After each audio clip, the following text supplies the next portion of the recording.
vërtet, pas vështirësisë vjen lehtësimi.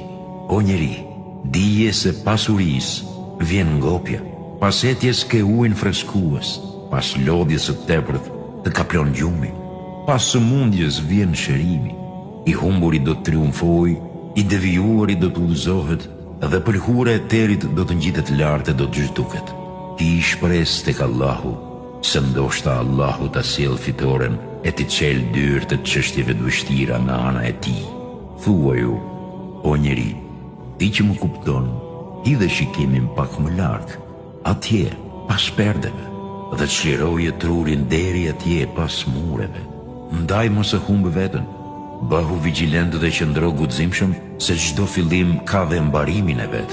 Adhurim më të preferuar ke pritjen e fitimit dhe daljen nga ngushtësia.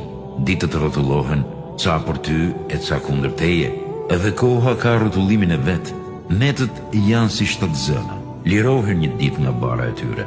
E panjohura është e mbuluar, e Allahu i madhëruar në çdo moment është i angazhuar në çështje të reja. Fal mëkate, largon brengosje, jep jetë, jep vdekje, krijon gjendje, zhduk të tjera. Ti nuk e di. Allahu pas asaj mund t'i jap diçka rishtazi, dhe me të vërtet, pas vështirësisë ka lehtësim.